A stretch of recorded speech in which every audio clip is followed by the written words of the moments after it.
අපි දේශනාව පටන් ගමු.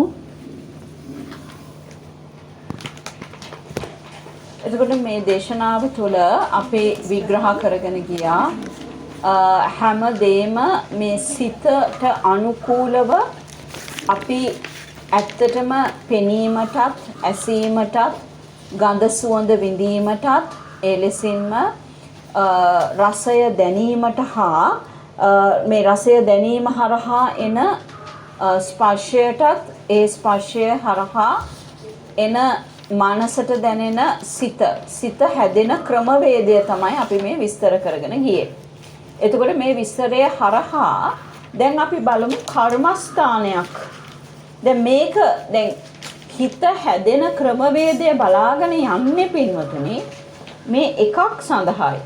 හිත හැදෙන ක්‍රමවේදය අපි හිත හඳුනා ගැනීම කරන්නේ අපි සිත නිරෝධ කරිය යුතු හිසයි. එතකොට දැන් අපි බලමු මේ හඳුනාගත් හිත නිරෝධ කරන්නේ කොහොමද කියලා. හරිද? මේ හඳුනාගත් හිත ඇත්තටම නිරෝධ කරන්නේ කොහොමද මොන ක්‍රමවේදයකටද මේක කරන්න පුළුවන් කියලා. එතකොට එතනදී කර්මස්ථාන කොලේ ඕනේ.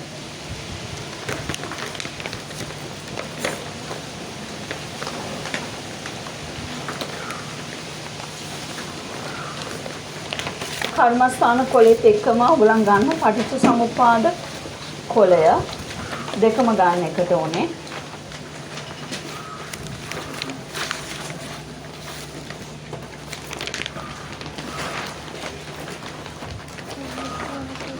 දැන් පින්වතුනි මේ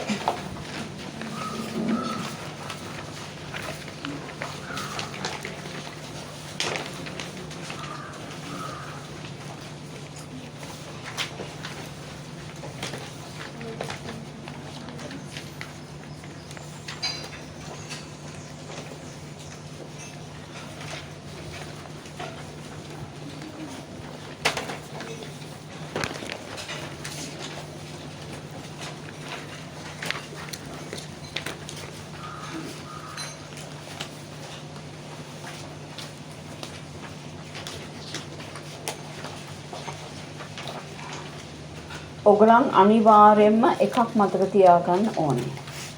මේ ලෝකයේ අමුත්තමෙක් මේ තියෙන විකෘතිය ප්‍රකෘති මනසකින් දකිනවා නම් ඒ ප්‍රකෘති මනසකින් දකින්න එකම හේතුව වන්නේ පටිච්ච සමුප්පන්නව මේක දැකලා පටිච්ච සමුප්පන්නව මේක නිරෝධය කරන එකයි. හැබැයි මේ කිව්වට මේකට අවිද්‍යා පත්‍ය සංකාරකය කිය නම් වලින් කියන එකක් නැහැ. ඒ උත්තරමයට තේරෙන ක්‍රමවේදයට තමයි හඳුනාගන්නේ. හැබැයි බුදුරජාණන් වහන්සේ අපිට අවිද්‍යා පත්‍ය සංකාර, සංකාර පත්‍ය විඥාන, විඥාන පත්‍ය නාම රූප කියන මේ ක්‍රමවේදය දුන්නේ අපිට පහසුවෙන් මේක තේරුම් බේරුම් කරගන්නයි. මේක තේරුම් බේරුම් කරගන්න ක්‍රමේ තමයි මේ තියෙන්නේ. නමුත් මේක තමන්ගේ දෛනික ජීවිතයට දාලා බලන්න තමයි මේ කියලා දෙන්න හදන්නේ. හැබැයි ඒ දාන්න ඉස්සෙල්ලා ඒක ගලප ගන්න ඉස්සෙල්ලා මේ සාමාන්‍ය දෛනික ජීවිතයට ගලප ගන්න ඉස්සෙල්ලා අපි අවිද්‍යාව කියන්නේ මොකක්ද කියලා බලමු. අවිද්‍යාව කියන්නේ අවිද්‍යාව පූර්ණ වශයෙන්ම තියෙන විග්‍රහය නම් අනිවාර්යෙන්ම YouTube එකේ තියෙන පැය දෙකමාරක 3ක විතර දේශනාව අහන්න ඕනේ. නමුත් මේක මම කෙටියෙන් දීලා තියෙන්නේ. පොඩි විස්තරයක් නිකන් ඔළුවට ගන්න විතරක්. හරි? අවිද්‍යාව අවිද්‍යාව කියන්නේ මොකද්ද? ආස්වාදයට බැඳීම. ඒ කියන්නේ චතුරාර්ය සත්‍ය පිළිබඳ නොදැනීම තමයි. ඒ කියන්නේ මොකද්ද? අවිද්‍යාව හින්දා තමයි හිතෙන්නේ මේ තිති කියන එක උපාද තිති බංගවල මේ තිති කියන එක පැවැත්ම කියන එක දිගින් දිගට පවත්වගෙන යන්නම පුළුවන්. මේක කෙසේ හෝ කරගෙන යන්න පුළුවන් කියන මතේ හිත ඇතුලේ ගොඩ නැගෙන්නේ මෙන්න මේ අවිද්‍යාව හින්දා, ආස්වාදයට බැඳීම හින්දා. සංකාර ආස්වාදයට අනුව රැස් කරගන්නා ආකාරය, ආස්වාදයට අනුව රැස් කරගන්නා ආකාරය. දැන් කෙනෙක් කෑමක් බීමක් නිකන් රැස් කරලා කන බොන දෙයකට රැස් කරන එකයි. හැබැයි මේක ආස්වාදයෙන් යුතුව රැස් කරගන්නවයි කියන්නේ ක්‍රම දෙකක්. හරි අන්න ඒක හොඳට තේරුම් ගන්න. සන් වන ආකාරය සන් එකතු වෙන ආකාරයට තමයි සංඛාර කියලා කියන්නේ. විඥාන ආස්වාදයට අනුව රැස් කර ගැනීම තුලින් හිතෙහි ගොඩ නැගීම. සිත ගොඩ නැගෙන ආකාරය තමයි විඥාන. සිත ගොඩ නැගෙන ආකාරය කියන්නේ මොකද්ද පින්වතුනි? රූප වේදනාව රූප මොකක් හරි රූප රූප ශබ්ද රූප මොකද්ද? ගන්ධ රූප රස රූප ස්පර්ශ රූප ධම්ම රූප කියලා මේ රූප කොටස් තියෙනවා. මෙන්න මේ රූප කොටස් ගැන තමයි ඇත්තටම පින්වතුනි අපි අර චක්කු කියන එකේ අච්චර විස්තරයක් කතා කරේ මේ රූප කියන එක. දැන් රූප ආයෙ විස්තර කරන්න ඕනේ නැහැ නේ. රූප කියන එක හොඳටම තේරෙනවානේ. රූපයට සම් වූ ආකාරය රූපයට ඒ කියන්නේ ශබ්ද රූපයට හෝ ගන්ධ යන රූපයට හෝ ස්පර්ශ රූපයට හෝ ධම්ම රූපයට හෝ මොනවාම් හරි රූපයකට එකතු කරගන්න සං වෙන ආකාරය සංඛාර. රූප මේ රූප වේදනා සංඥා සංඛාර එකතු වෙන ආකාර දෙකක් තියෙනවා. රූප වේදනා සංඥා සංඛාර විඥාන. විඥානය හැදෙන්නේ ඔන්න ඔය ක්‍රමයට. මේ පහක් එකතු වෙන්න ඕනේ මේ සිත කියන එක හටගන්න. හැබැයි රූප කියන එක ඔබට තේරෙනවා. සං වූ ආකාරය සංඛාරය කියන එකත් ඔබට තේරෙනවා. සංඛාරය කියන්නේ හතරවෙනි එක. හැබැයි මේ සංඛාර වෙන්න ක්‍රම මැද තව දෙකක් තියෙනවා. රූප වේදනා සංඥා සංඛාර විඥාන. දැන් මේ පහම එකතු වුණොත් තමයි හිත පොදියට හැදෙන්නේ. හිත කියන එක හැදෙන්නේ. විඥාන කියන එක හැදෙන්නේ. හැබැයි මේ හිතක් හැදෙන්න මේ එකතු වෙන පහ ඔයගලන්ට විස්තර කරලා දුන්නොත් මම රූප ශබ්ද රූප ගන්ධ රූප කියන එක ඔයගලන් දන්නවා. ඊට පස්සේ මේක සම් වූ ආකාරය මේ හතරවෙනි එකට බැඳෙන්න ඕනේ. බැඳෙන්න ක්‍රම දෙකක් තියෙනවා. මේ දෙක බැඳෙන්නේ කොහොමද? රූප වේදනාවෙන් ස්පර්ශ කරනවා. වේදනාවෙන් ෆීලිංග්ස් වලින් ස්පර්ශ කරනවා. අපි අර ආදර භව එකේ ෆීලිංග්ස් ගැන ගොඩක් කතා කරන්නේ. කොහොමද මේක වෙන්නේ කියලා. එතකොට රූප වේදනාවෙන් ෆීලිංග්ස් වලින් ස්පර්ශ කරගත්ත ගමන් මොකද වෙන්නේ? රූප වේදනා සංඥාවත් ස්පර්ශ කරගන්නවා. සංඥාවට තණ්හා වෙනවා. සංඥා. හරිද?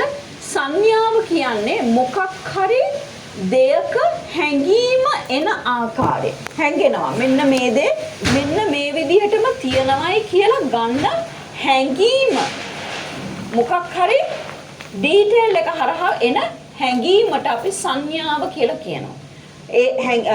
සංඥාව කියන්නේ හැඟීමත් එක්ක මේ වේදනාව කියන හැඟීමට ගන්න මොකක් හරි ආකාරයක් සංඥාවක්.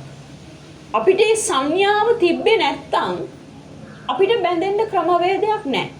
අපිට රූපයක් මොනවම් හරි රූපයක් රූප ගන්ධ රූප ශබ්ද රූප රස රූප මේ ස්පර්ශ රූප හෝ මේ ධම්ම රූප තිබ්බේ නැත්තම් අපිට බැඳෙන්න ක්‍රමයක් නැහැ. එතකොට වේදනාවක් යම් හෝ විදිහකින් සැප දුක උපේක්ෂා යන තුන් වේදනාවේ යම් හෝ කොටසක් තිබෙන්නේ නැත්නම් අපි බැඳෙනවද? බැඳෙන්න ක්‍රමවේදයක් නැහැ. එතකොට ඒ වගේම තමයි සංඥාවක්. මේ එන හැඟීමක් මේ ගන්න ඩීටේල් එක ගන්න හැඟීමක්. ඒ ඩීටේල් එක එතන නැත්තම් එහෙම. එතනින් අපි බැඳෙන ක්‍රමවේදයක් නැති වෙනවා. හරි?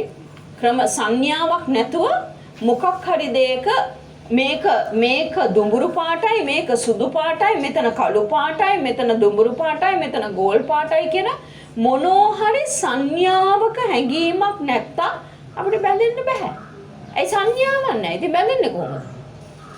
මේ තුන එකතු වුණොත් රූප ශබ්ද රූප ගන්ධ රූප කියන රූප වේදනා සංඥා එකතු වුණ තැන සංඛාර එකතු වුණ තැන අන්න විඥාණය නැමැති සිත නිර්මාණය වෙනවා. හැබැයි මේ සිතකින්ම තමයි සිත හදන්නේ. ඒක හින්දායි මෙතනත් විඥාන තියෙන්නේ. නැත්නම් ඔයගොල්ලන් අහයි මගෙන් ඇයි දැනෙනවද? පහක් එහෙනම් හතරයිනේ තියෙන්නේ. මේ හතර එකතු වුණ තැන පහ හැදෙනව නෙමෙයි. පහ එකතු වුණ තැන සිත හැදෙනවා. සිතක්ම ඕනේ රූපේ හඳුනා ගන්න මොකක්ද ඕනේ? සිත ඕනේ. සංඥාව හඳුනා ගන්න මොකක්ද ඕනේ? සිත ඕනේ. එතකොට වේදනාව හඳුනා ගන්න මොකක්ද ඕනේ? සිත ඕනේ. සංකාර කරගන්න මොකක්ද ඕනේ? සිත ඕනේ. එතකොට ඒ සිත තමයි මේ දුවවල තියෙන්නේ මේ ටිකේ. මේ ටිකේ එක සිතකින් දුවවල මේ කෙනා තව සිතක් නිර්මාණය කරනවා. මෙතනට ආපු ගමන් මේ කෙනා තව සිතක් නිර්මාණය කරනවා. මේ හැමදෙසම සිත් හදන වැඩපිළිවෙලක යෙදෙනවා. ඔක තමයි කරන්නේ. ඔය සිත් හදන වැඩපිළිවෙල තව දීර්ඝ වෙනවා. සිතක් අපි හැමදෙස්සම ගත්තේ ත්‍රිකෝණය මොකද්ද? සිත. සිත ඊට පස්සේ තියෙන්නේ ඇස. ඇස ඉපදීම තුල සිත සකස් වීම තුල මම ඉපදෙනවා කියලා ගත්තනේ. මතකයිනේ. එතකොට සිත. එතකොට මම මේ දැන් කතා කරන්නේ සිතම හැදෙන වැඩපිළිවෙල. සිතම හැදෙන්නේ කොහොමද? රූපයේ සිතක්වත් ඇහි සිතක්වත් චක්කු විඥානයේ සිතක්වත් හැදෙන වැඩපිළිවෙල නෙමෙයි මම කතා කරන්නේ සිතම හැදෙන වැඩපිළිවෙල. මම හිතන්නේ ඔයගොල්ලන් මේ ප්‍රශ්නේ ඇහුවා. සිතම හැදෙන වැඩපිළිවෙල සිත හැදෙන්න නම් රූපේ තියෙන්න ඕනේ. වේදනාවක් තියෙන්න ඕනේ. සංඥාවක් තියෙන්න ඕනේ. මේ තුන එකතු කරලා බඳින සංකාර වැඩපිළිවෙලක් තියෙන්න ඕනේ. අන්න ඒකෙන් විඥාණයට කාවදින්න ඕනේ, සිතකට කාවදින්න ඕනේ. එතකොට මේ සිතක් කියන එක නිර්මාණය වෙනවා. වාරක ලොකු ස්වාමීන් වහන්සේ මේකට උදාහරණයක් දීලා තිබ්බා. මම හිතන්නේ ඊටාම වැදගත් උදාහරණයක්. ඒක තමයි ගිනි පෙට්ටියක් තියෙන්න ඕනේ. ගිනි කූර තියෙන්නත් ඕනේ. මේ ගිනි කූර ගහපුවම තමයි ගින්දර එන්නේ. ඒ වගේ තමයි සිතක සකස් වීම කියලා උන්වහන්සේ දේශනා කරලා තියෙනවා. මගේ උදාහරණයක් නෙමෙයි ලොකු ස්වාමීන් වහන්සේගේ මහරහතන් වහන්සේගේ දේශනාව. තේරුණාද? සිත සකස් වෙන්න නම් මේ පහ එකට බැඳෙන්න ඕන. මේ එකට බැඳුණු එක ක්ෂණයක් තමයි ওই චිත්තක්ෂණ කිය අපි කියන්නේ. තේරුණාද? මේ පහම එකට පොදියක් විදිහට බැඳෙන තැන. එතකොට මේ පොදිය බැඳිලා ඉවරලා තමයි මේ ගමන දුවන්නේ. හැබැයි දැන් අපිට බෑ කොහෙද රූපය ආවේ, කොහෙද සංඥාව ආවේ, සංඛාර ආවේ කිය සිතක් දිහා බලන්න බෑ. මොකද අපිට චිත්තක්ෂණ කෝටි ප්‍රකෝටි ගානක වැඩපිළිවෙලක් තමයි මේ එක සිතුවිල්ලක් කියලා අපිට පේන්නේ. දැන් අපි නිවන් දකින්න නම් පින්වතුනි අපිට ගන්න තියෙන එකනේ නිවන් දකින්න පුළුවන් වෙන්නේ. මේ ක්‍රමවේදය දකින්න පුළුවන් වෙන්නේ අපිට තියෙන දේෙන් තමයි මේක තේරුම් කරගන්න පුළුවන් වෙන්නේ. එතකොට තියෙන දේෙන් තේරුම් ගන්න නම් අන්න අපිට වෙනවා අවිද්‍යා පච්චා සංඛාර, සංඛාර පච්චා විඥාන. ඒ කියන්නේ සිත හැදෙන වැඩපිළිවෙල. සිත හැදෙන වැඩ නාම පච්චා රූප. ඔන්න තියෙන නම්ය පච්චා රූප. ඔය දුන්නේ කොලේ ඉස්සරහම පිටුව මං කියෝක ගොඩාක් අදගත් වෙන පින්තූරයක් හැමතිස්සෙම බලන් දෙනවයි කියලා. තේරෙනවද? ඔන්න නාම රූප. නම්‍යතාවයට අනුව නම්‍යතාවේ නැමෙන සුළු බවට අනුව රූපේ ගොඩ නැගෙනවා. ඒ මොකක්ද ඒ කිව්වේ? මං කිව්වේ එක ඇහැකින් තව ඇහැක් අපි උපද්දවනවා. ඔය රූපේ තියෙන විදිහට. නම්‍යතාවය අනුව අන්න රූපයක් ගොඩ නගනවා. තේරුණාද? දැන් නිකමට ද්වේෂෙන් හිටපු එක්කෙනෙක් නම් ඇහැක් හැදෙනවා. පෙනීම අවශ්‍යයිනේ කියලානේ ගන්නෙ. හැබැයි පුදුම ද්වේෂකින් තමයි ඉන්නේ හැමතිස්සෙම. ඇහැක් හැදෙනවා. හැබැයි ඒක තලගොයෙක්ගේ, කබරගොයෙක්ගේ නැත්තම් තිරිසන් සත්ත්වයකගේ ඇහැක්. හැබැයි හැදිලා තියෙන්නේ. එක්කෝ සර්පෙක්ගේ වගේ එවන් ඇහැක් නිර්මාණය වෙනවා. හැබැයි එවන් ඇහැක් නිර්මාණය වෙනවා. දැන් තේරුණාද? හැබැයි සෞම්‍ය ගුණයකින්, දේව ගුණයකින් හිටියානම්, දෙන ගුණයකින් හිටියානම් ඇහැක් නිර්මාණය වෙනවා. හැබැයි දේව ඇහැක් නිර්මාණය වෙනවා. ඒ විදිහට ඒ සද්භාවයෙන් සියලු ලෝක සියලු සත්වයන්ට මෛත්‍රී වඩ භාවනා කරපු හිතක් නම් තිබ්බේ ඇහැක් නිර්මාණය වෙනවා බ්‍රහ්ම ජාතියේ ඇහැක් නිර්මාණය වෙනවා. තේරුණාද මේ ඇහැම මේ 31 තලයේ භූමිවල ඉපදෙන විදිහ කොහොමද කියලා. ඇසම තමයි නිර්මාණය වෙන්නේ. හැබැයි මේක එක ක්‍රමවේදය ගන්නවා. අත් නිර්මාණය වෙනවා මේ අත තිරිසන් අපායේ ගති ලක්ෂණ තිබ්බොත් අර කොර සහිත උල් සහිත ඔක්කොම සහිත මොනවා හරි අතක් නිර්මාණය වෙනවා. දේව ගති වලින් දුන් දේ උතුම් කියලා සලකලා ඒ ගති වලින් දුන්නොත් එහෙම අතක් නිර්මාණය වෙනවා දේව සහිත අතක් නිර්මාණය වෙනවා. රූපී බ්‍රහ්ම සහිත අත් නිර්මාණය වෙනවා. මනුෂ්‍ය තලවල ඒ එවන් සහිත අත් නිර්මාණය වෙනවා. මේ භවය නිර්මාණය වීමත් සමග මේ ස්කන්ධ නිර්මාණය වෙනවා පින්වතුනි. DNA සිස්ටම් එක හැදෙනවා. ඇත්තටම කිව්වොත් කෙටියෙන් කිව්වොත් මුළු DNA පද්ධතියම මෙන්න මේ ස්ට්‍රක්චර් එක ඇතුලේ හැදෙන්න පටන් ගන්නවා. DNA කියන්නේ මොකක්ද? DNA කියන්නේ මොකක්ද? DNA කියන්නේ මොකක්ද?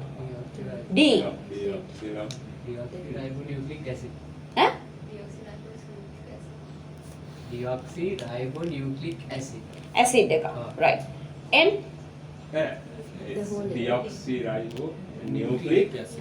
nucleic acid right හරියට. එතකොට මේ ඇසිඩ් එකක් නේ. මේක යම්කිසි ද්‍රව්‍යයක්.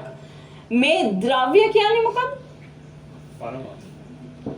ද්‍රව්‍ය කියන්නේ මොකක්ද? ආපෝ, තේජෝ, වායෝ, පඨවි. එතකොට ආපෝ මෙච්චර ප්‍රතිශතයකින් තියෙන්න නම් මෙන්න මේ ගුණ ටික දරන්න ඕනේ.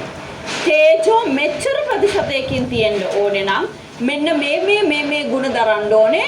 වායෝ මෙච්චර ප්‍රතිශතයකින් තියෙන්න ඕන නම් මෙන්න මේ ගුණ ටික දරන්න ඕනේ. මෙන්න ආපෝ තේජෝ වායෝ පඨවි මෙච්චර ගුණයක තියෙන්න ඕන නම් මෙන්න මේ ටික දරන්න අවශ්‍යයි. එතකොට පින්වතුනි මේ DNA අණුව කියන්නේ 8ක් එකතු වෙලා හැදෙන දෙයක්. පරමාණුව හා සම්බන්ධ 8ක් එකතු වෙලා හැදෙන දෙයක්. මේ න්‍යෂ්ටික බලය මේ අණුවල තියෙන මේ න්‍යෂ්ටික බලය 8ක බලයක්. න්‍යාය ධර්ම 8ක බලයක්. මොකද න්‍යාය ධර්ම 8? ආපෝ තේජෝ වායෝ පඨවි වර්ණ ගන්ධ රස ඕජා කියන 8 සංයුතියක් ලෙස එකතු වෙච්ච තැන ඒ සංයුතිය ක්‍රියාත්මක වෙන්නේ කොහොමද? මේ සංයුතිය මෙන්න මේක මෙච්චර ප්‍රමාණයක් මේක මෙච්චර ප්‍රමාණයක් මේක මෙච්චර ප්‍රමාණයක් මේක මෙච්චර ප්‍රමාණයක් කියලා ක්‍රියාත්මක වෙන්නේ අපි මෙතන ඉඳන් උපාද තිති බංගවල හදන කර්ම වේගය අනුව අර ටික හැදෙනවා. උපාද තිති බංග අනුව මේ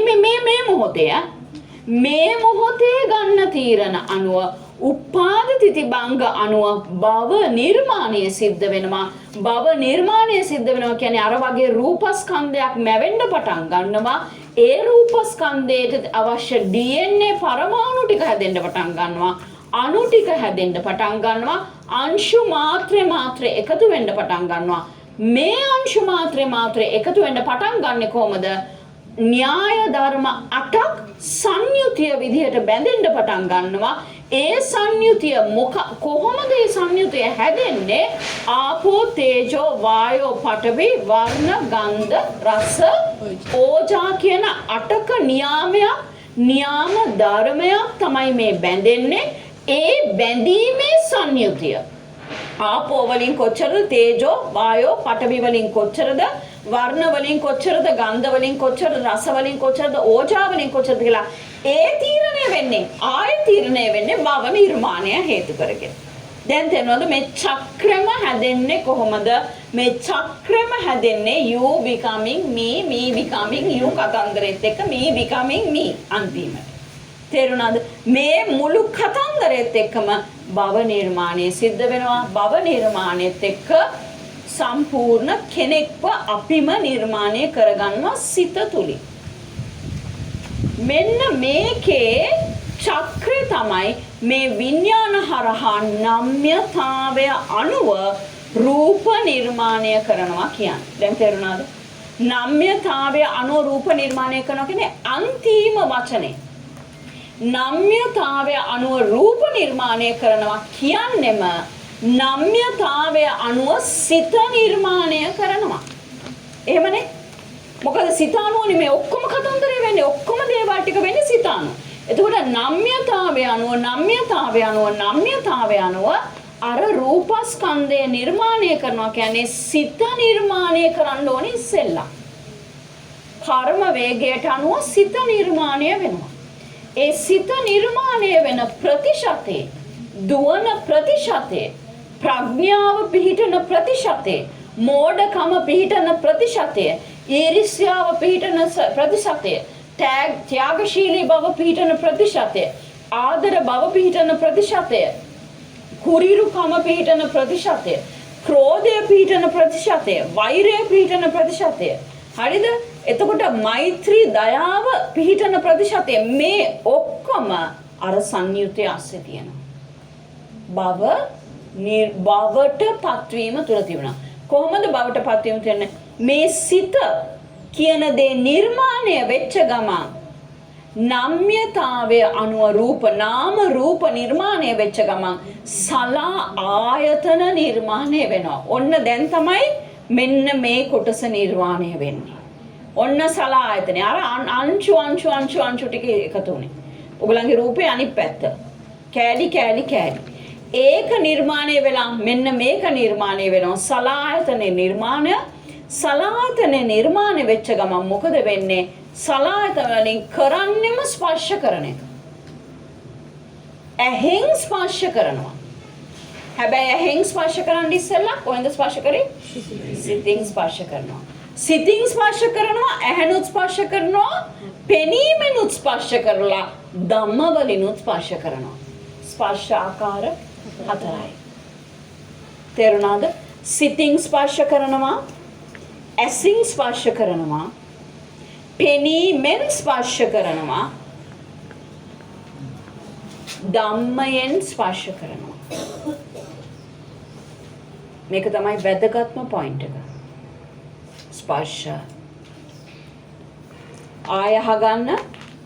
ඇහෙන් සිතින් ස්පර්ශ කරනවා, ඇහෙන් ස්පර්ශ කරනවා, පෙනීමෙන් ස්පර්ශ කරනවා, පෙනීමට අදාළ ධම්මයෙන් ස්පර්ශ කරනවා, සිතින් ස්පර්ශ කරනවා, කනින් ස්පර්ශ කරනවා, ශබ්දයෙන් ස්පර්ශ කරනවා, ඇසීමෙන් ස්පර්ශ කරනවා, ඇසීමට අදාළ ධම්ම වලින් ස්පර්ශ කරනවා. ඒ විදිහට සිතින් ස්පර්ශ කරනවා. මේක එකම ක්‍රමයට යන්නේ. එකක් ලියාගත්ත නම් ඇති ඔයගලන්ට තේරෙනවා. මම මේ කියන්නේ දැනුවත් කිරීම සඳහා. නාසයෙන් සිතින් ස්පර්ශ කරනවා, නාසයෙන් ස්පර්ශ කරනවා, ගඳ සුවඳ හඳුනා ගැනීමෙන් ස්පර්ශ කරනවා, එයට අදාළ ධම්ම කොටස් වලින් ස්පර්ශ කරනවා. සිතින් ස්පර්ශ කරනවා, දිවින් ස්පර්ශ කරනවා, රසයට අදාළ හැඟීමෙන් හෝ විදීමෙන් ස්පර්ශ කරනවා, එයට අදාළ ධම්මෙන් ස්පර්ශ කරනවා. සිතින් ස්පර්ශ කරනවා, කයෙන් ස්පර්ශ කරනවා, කයට අදාළව පවතින දැනීමෙන් ස්පර්ශ කරනවා, ඊට පස්සේ එයට අදාළ ධර්මතාවලින් ධම්ම වලින් ස්පර්ශ කරනවා. හරි?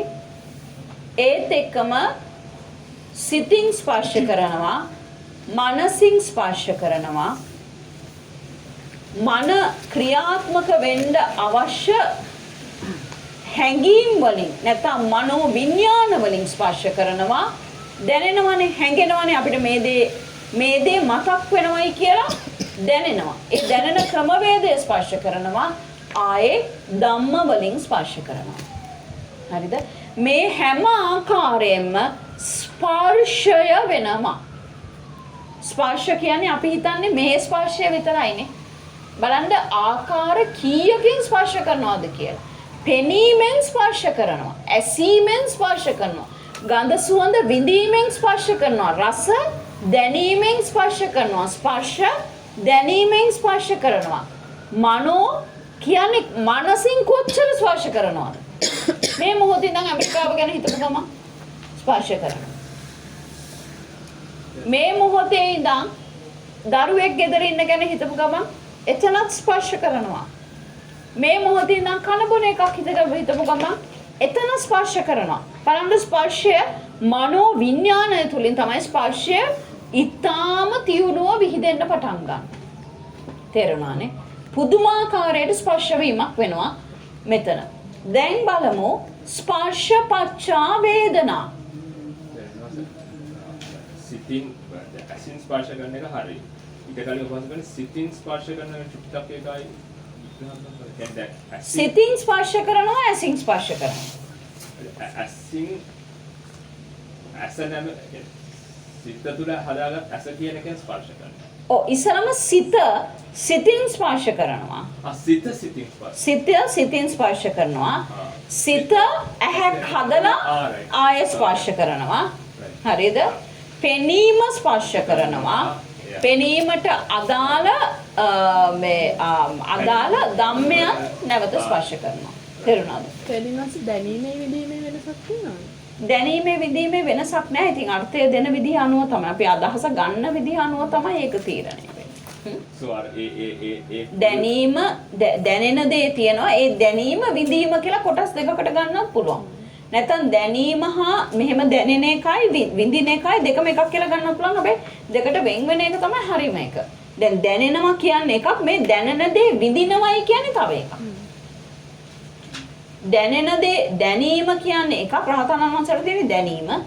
විඳීම කියන්නේ තව එකක්. විඳීම කියන්නේ ආශාවෙන් බැඳෙන එකක්. තේරෙනවනේ? ඒක තමයි හරිම අර්ථකථනය. හැබැයි දෙක එකට කියලා ගන්නත් පුළුවන්.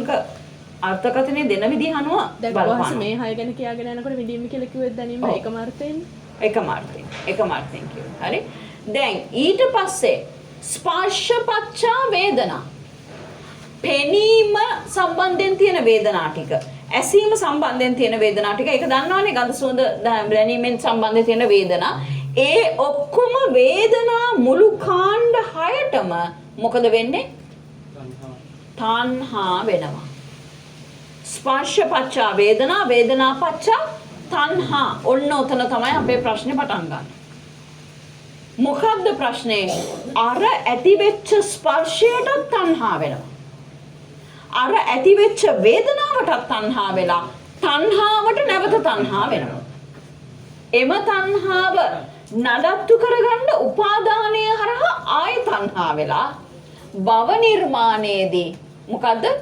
ස්පර්ශපච්චා වේදනා, වේදනා පච්චා තණ්හා, තණ්හා පච්චා උපාදාන, උපාදාන පච්චා භව. එම භවයටත් තණ්හා වෙලා ඒ භව නිර්මාණයේ තණ්හා වෙච්ච ගමන් ජාතියටත් සිත් ජාති වලට තණ්හා වෙනවා. සිත් ජාති වලට තණ්හා වෙන්නේ. මෙතන මේ දුකට තණ්හා වෙන්නේ නැහැ. සැප දුක උපේක්ෂාගේ දුකට තණ්හා වෙන්නේ. දුකට තණ්හා වෙන්නේ? දුකට කොච්චර තණ්හා වෙනවද? අඬ කොච්චර නවත්තන්න කිව්වොත් නෑ මට බෑ, මට ඒකමයි හිතන්න ඕන. දුකට තණ්හා වෙන්නේ. කොච්චර කිව්වොත් විරාග සින්දුව අහන්න එපා, තවත් හිතරි දෙන එක විතරයි වෙන්නේ. නෑ මට ඒ විරාග සින්දුව නෑ. විරාගීත තමයි. දුකට තණ්හා නෙමෙයි වෙන්නේ. නෑ දුකේ ඇතුලේ සැපක් හොයාගෙන ඒ සැප විඳිනවා. තේරෙනවද? දුක ඇතුලේ මට එහෙම ඉන්න එක තමයි මට හොඳ. දැන් මගේ මූඩ් එක එහෙමයි. ඒකින්ද මට එහෙම ඉන්න ඕනේ. වෙන කෙනෙක් කියනකොට නෑ අපි පාටි එකට යන් කියලා නෑ නේ. ඒ වෙලාවෙ එහෙම බෑ. මට මේ විදියට ඉන්න ඕනේ. ඒක ඒ දේ ඇවිල්ලා එයාට සපක්. තේරුණාද? දුකෙහි සැප හොයන පිරිස. සැපෙහි සැප හොයන පිරිසක් තියෙනවා, දුකෙහි සැප හොයන පිරිසක් තියෙනවා. හරි? එතකොට වේදනා, වේදනා පච්චා තණ්හා, තණ්හා පච්චා උපාදාන, භව ජාති ජරා මරණයෙන් ඉවර වෙනකන්, ජරා මරණයෙන් ඉවර වෙලා ඔක ඉවර වෙන්නේ නැහැ. ඊට පස්සේ ආයේ අවිද්‍යාව පච්චා සංඛාර වලින් පටන් ගන්නවා. ඒක තමයි මේ දීලා තියෙන පිළිවෙත. පටිච්ච සමුප්පන්න පිළිවෙත. එතකොට සිතෙහි සකස් වීම අනුව පෙනීමට යම් කිසි කෙනෙක් තණ්හාවෙන් බැඳුනොත් ස්පර්ශයට තණ්හාවෙන් බැඳෙනවා වේදනාවට තණ්හාවෙන් බැඳෙනවා තණ්හාවට නැවත තණ්හාවෙන් බැඳිලා උපාදානයට නැවත තණ්හාවෙන් බැඳිලා ඔන්න ඔය විදියට ගලාගෙන යනවා තේරුණාද හරි ජරා මරණ දක්වා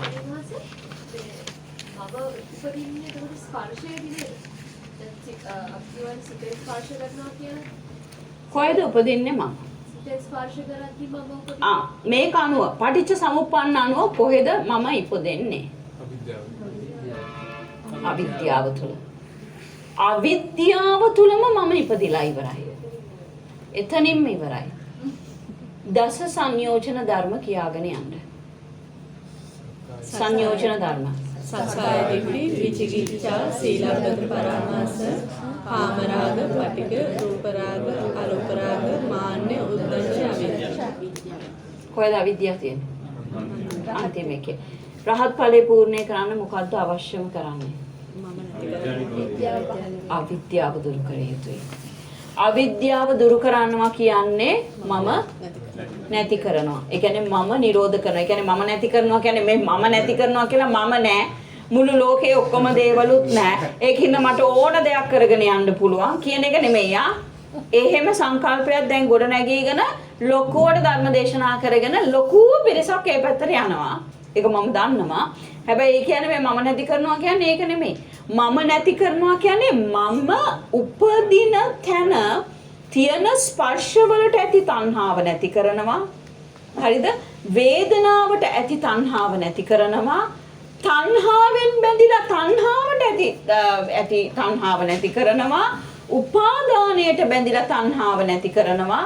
උපාදානයට බැඳිලා තියෙන තණ්හාව නැති කරනවා. භවයට බැඳිලා තියෙන තණ්හාව නැති කරොත් එහෙම උප්පත්ති ජාතියට තියෙන තණ්හාව නැති වෙනවා. එහෙමයි මම නැති කරන්නේ.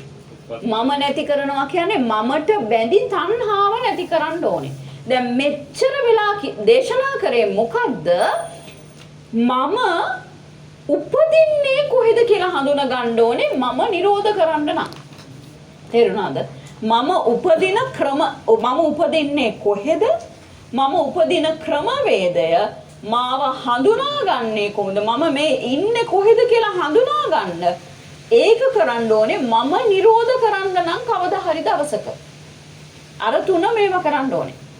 ඒ ක්‍රමයට ආවොත් තමයි මම කියන දේ නිරෝධ කරන්න පුළුවන්. මේ මම කියන දේ නිරෝධ කරනවා කියන්නේ මේක නිරෝධ කරන එක නෙමෙයි. හැඟීමෙන් ගන්න ස්පර්ශයට බැඳි තණ්හාව. වේදනාවට බැඳි තණ්හාව. තණ්හාවට බැඳි තණ්හාව. උපාදානයට බැඳි තණ්හාව හා භවයට බැඳි තණ්හාව ජාතියෙන් ඉවර කරනවා. කිව්වේ අර අන්තිමට කිව්ව පොයින්ට් එක දැනේ මම ඉපදි මම නැමැති ජාති හටගෙන ඒ කියන්නේ ඒක මම ජාතිය නිරෝධ කරනවා නේ අන්තිමට සීක්වන්ස් එකේ නම් ජාතිය නිරෝධ වෙනවා. ජාතිය නිරෝධ වෙනවා. ඇයි භව නිර්මාණය නිරෝධ කරොත් ජාති උප්පත්ති ජාති නිරෝධ වෙනවා. ඇයි උප්පත්ති ජාති වලට හේතුවක් නැහැ. අර භවට පත්වීම නැහැ. මම බවට පත්වීම නැහැ. මම ඉස්සලා ඔබ බවට පත්වීම හොයාගෙන අපි ආවේ. මේ මම ඔබ බවට පත්වීම හොයාගෙන ඇවිල්ලා එතන කඩපුවාම මම බවට පත්වීම නැති වෙනවා. තේරුණාද? ස්පර්ශයි තණ්හායි අතර තමයි පොයින්ට් එක බ්‍රේකින් පොයින්ට්ස් ටික තියෙන්නේ. ස්පර්ශ වේදනා තණ්හා උපාදාන භව ජාති. ඔතනින් ගත්තොත් ලේසි ඔතන නිරෝධ ඔය එක පොයින්ට් එකක් හරි නිරෝධ කරොත් එහෙම කැඩෙන්නේ අවිද්‍යාව. අවිද්‍යාව පත්‍ය සංඛාර. හරි. එතනනම් සෙන්නට මේ දැන් අපි විදර්ශනා කරද්දී හිතද්දී උඩකට අපි මේ කියන අත ස්වභාවය වටහා ගන්න කරන්නේ දැන් ස්පර්ශ වෙන්නේ සලආයතන හැදුණා දැන් අනිවාර්යෙන් ස්පර්ශ වෙලා දැන් අපි මොකක් හරි අපි මරණව දුන්න තැන සලආයතන හැදෙන මොම වෙන විඥානයේ නාම රූප සලආයතන මුන්තන ස්පර්ශ වෙන එකයි වේදනාව වෙන එකයි නවත්තන්න අමාරුයි වගේ නෙමෙයි සලආයතන වටනාකම තියෙන හිතකට අනිවාර්ය ස්පර්ශ වෙනවනේ. එතකොට අපි මේ ගොඩක් වෙලාවට අවිද්‍යාව කියන වටිනාකමක් දෙන තැන මේ දකින්න එක නේද කරන්න ඕනේ. වටිනාකම මේ හැම එකේදීම දෙන එක දකින්න ඕනේ. වටිනාකම හැම එකේදීම දෙන එක දකින්න ඕනේ. එතකොට තමයි මේක නිරෝධ කරන්න පුළුවන් වෙන්නේ. නැත්තම් අවිද්‍යාව වටිනාකම දුන්න එක නිරෝධ කරනවා කියලා ගියාට ඒක කියන්න පුළුවන් ප්‍රැක්ටිකලි වෙන්නේ නැහැ. කියන්න පුළුවන්. හැබැයි වෙන්නේ නැහැ. ඒ කියන්නේ මේක බලන ක්‍රමවේදයට දාලා බලන්න අමාරු වෙනවා. ඒට වැඩිය ලේසි ස්පර්ශ පච්චා වේදනා වේදනා පච්චා තණ්හායකින් ගන්න එක. හැබැයි එහෙම කිව්වට මම නිවන් පූර්ණේ කරනකොට මට මෙනෙහි වුණත් අවිද්‍යාව. අවිද්‍යාව පච්චා සංකාර කියන ඒ concept එක මෙනෙහි වෙලා තමයි ඔබ කැඩුනේ. මගෙන් කවුරු හරි ඇහුවොත් ඔබ වහන්සේ රහත් ඵලයේ පූර්ණණය කරද්දී ඔබ වහන්සේට පටිච්ච සමුප්පන්නේ මේක විග්‍රහ කරන්න කිව්වොත් මම විග්‍රහ කරන්නේ අවිද්‍යාව පච්චා සංකාර මට මෙනෙහි වෙච්ච ආකාරය තමයි මට විග්‍රහ කරන්න වෙන්නේ. හැබැයි ඒක අමාරු ක්‍රමවේදයක්. මොකද අවිද්‍යාව කියන එක දකින්න අමාරුයි. හැබැයි කෙනෙක් අවිද්‍යාව දැක්කොත් ඒක නිරෝධ වුණොත් ආයේ මුළු ඔක්කොම ගැලවිලා වැටෙනවා. මොකද දස සංයෝජන ධර්මවල අන්තිමට තියෙන්නේ අවිද්‍යාව. රහත් ඵලයේ පූර්ණ වෙන්නේ අවිද්‍යාව පච්චා සංකාර නිරෝධය. ඒකද හැබැයි දකින්න අමාරු පොයින්ට් එකක් ඒක. ඒක හින්දා ස්පර්ශපච්චා වේදනා වේදනා පච්චා තණ්හා ගත්තේ. මොකද එතන තියෙන්නේ අවිද්‍යාව තමයි. තණ්හා ස්පර්ශයට බැඳි අවිද්‍යාව කියලා ආපු ගමන් මොකද වෙන්නේ? එතනට ලින්ක් වෙනවා. අතනින් පටන් ගත්තට අතෙන් කොහොමද යන්නේ? ඔව් හැම එකේදීම අවිද්‍යාව තියෙනවා. සංඛාරවල අවිද්‍යාව තියෙනවා, විඥානවල අවිද්‍යාව තියෙනවා, නාම රූපවල අවිද්‍යාව තියෙනවා. හරි? සලආයතනවල අවිද්‍යාව තියෙනවා. මේ හැම එකෙම මොකද මේකට තණ්හාවෙන් බැඳෙනවා. තණ්හාවෙන් බැඳිච්ච ගමන් අවිද්‍යාව ක්‍රියාත්මක වෙනවා. හරි? ඔව්. එතකොට මේ පටිච්ච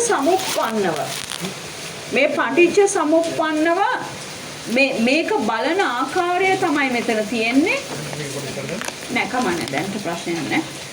පටිච්ච සමුප්පන්නව බලන ආකාරය මෙනෙහි කිරීම අනුලෝම ප්‍රතිලෝම මෙනෙහි කිරීම අවිද්‍යාව පච්චා සංඛාර සංඛාර පච්චා විඥාන කියලා මෙනෙහි කරලා ඊට පස්සේ ජරා මරණ නිරෝධයි භව නිරෝධයි උපාදාන නිරෝධ පැත්තත් මෙනෙහි කරගෙන යන්න. සමහරක් වෙලාවට ඔයගොල්ලන්ට මේකේ වචන විතරයි තේරෙන්නේ. දැනට ඒ වුණාට කාලයක් වඩාගෙන යනකොට ඇත්තටම මේකේ මොකද්ද තියෙන්නේ කියලා තේරෙන්න පටන් ගන්නවා. ඒකින්දයි මේ කොලේ දීලා තියෙන්නේ.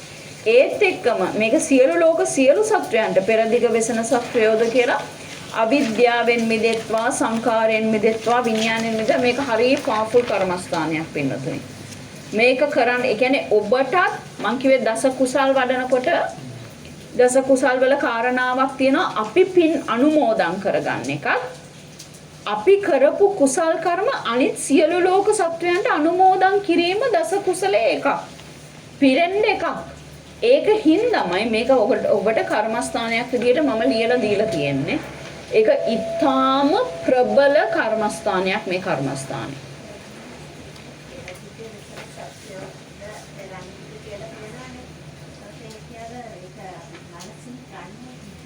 පෙරදිග හැමතිස්සෙම මගේ ඉස්සරහා පෙරදිග. ඔබ කොහේ හිතාගෙන හිටියත් හින්දගෙන හිටියත් කමක් නැහැ. නැගෙන හිර එහෙම දිශා බලන්න ඕනේ නැහැ. හැමතිස්සෙම ඔබේ ඉස්සරහා පෙරදිග. මේ පෙරදිග. ඔව් අනන්තයටම විහිදවන්න. පෙරදිග.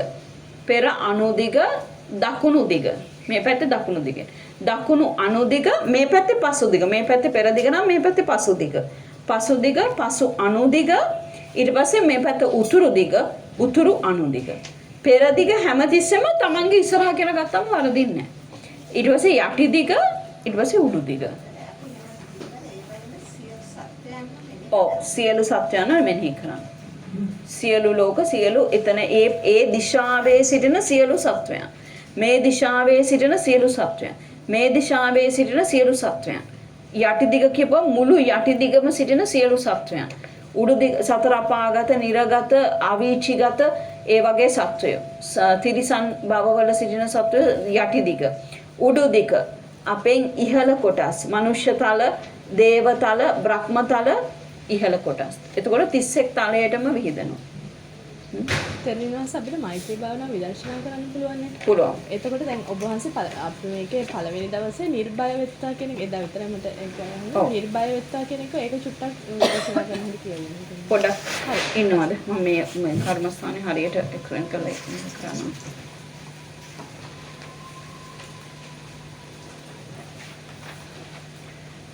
සිතෙහි සකස් වීම දැන් ඔබට මේක තේරෙන්න ඕනේ. ඇස නිස්සාරයි රූපය නිස්සාරයි. ඇස හේතුවෙන් හටගත් ස්පර්ශයක් වේද එය නිස්සාරයි. ඇස හේතුවෙන් හටගත් යම් විඳීමක් වේදනාවක් වේද එයද නිස්සාරයි.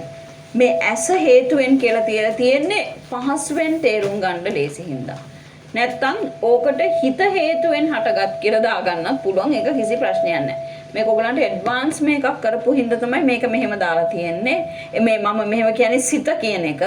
නැත්තම් කෙනෙක්ට එකපාරට කර්මස්ථානයේ අතර ගත්තාම සිත හේතුවෙන් හටගත් කියවම තේරෙන්නේ නැහැ. ඒක හින්දා ඇස හේතුවෙන් හටගත් යම් සිතක් විඥානයක් ඇස හේතුවෙන් හටගත් යම් සිතක් සිතුවිල්ලක් විඥානයක් වේද එයද නිස්සාරයි. ඇස හේතුවෙන් හට ගන්නා යම් සිතක් විඥානයක් සංස්පර්ශයක් ස්පර්ශ නෙමෙයි මෙතන කියන්නේ සං තණ්හාවෙන් එකතු වෙච්ච ස්පර්ශයක් හට ගන්නා පංච උපාදාන ස්කන්ධයක් වේද එයද නිස්සාරයි. තණ්හාවෝ නිස්සාරයි උපාදානයෝ නිස්සාරයි භවයෝ නිස්සාරයි. තේරෙනවද පින්වතුනි? කර්මස්ථානේ දැන් නම් මේ කර්මස්ථානේ හොඳටම තේරෙන්න ඕනේ.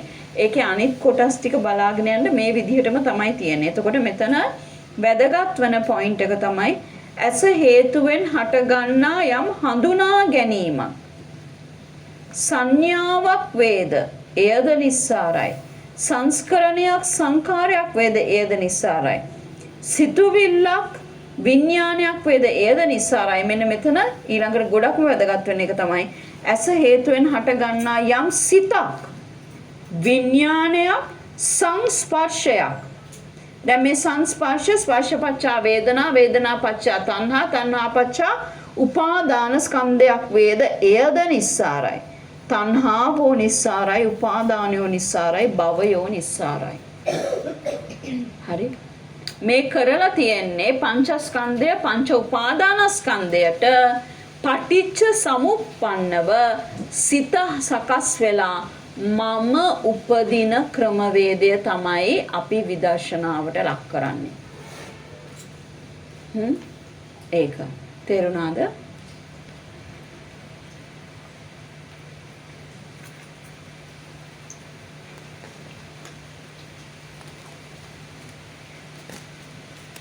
හරි. අපි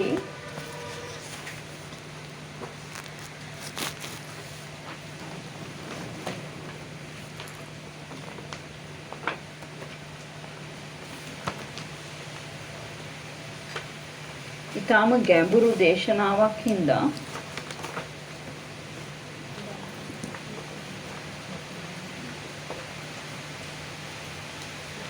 මෙතනින් අපි අදට නතර කරලා ඔයගොල්ලන් පොඩ්ඩක් මේක විදර්ශනා කරන්න.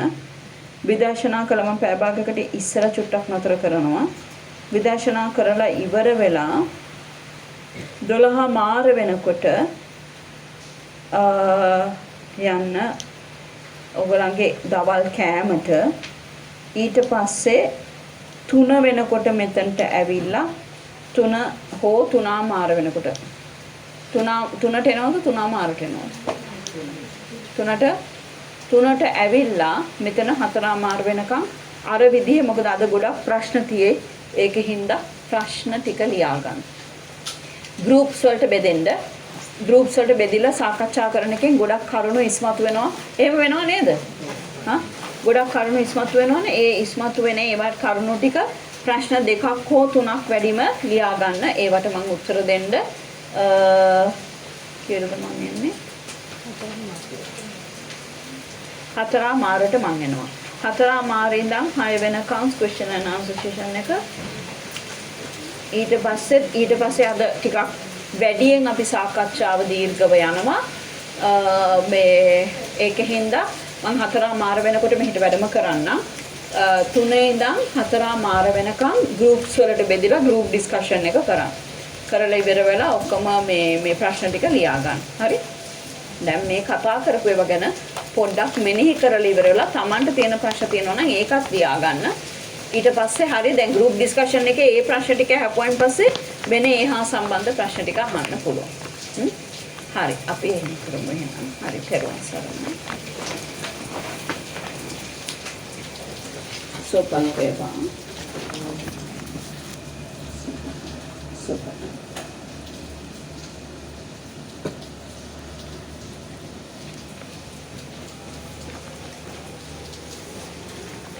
අනිත් ඒගොල්ලන් කැමරට යන්න පුළුවන්. වෙන තැනක ඉඳන් අර භාවනාව පොඩ්ඩක් කරලා ඊට පස්සේ ඕගොල්ලන් කැමරට යන්න. මෙතනට පොඩ්ඩක් එන්න. මෙතන පොඩ්ඩක් ඉන්න මනෝජුයි විහංගුණයි චමින්ද සම්පත් උයි සසංකයි මේ කවුද කවුද මේ සචින්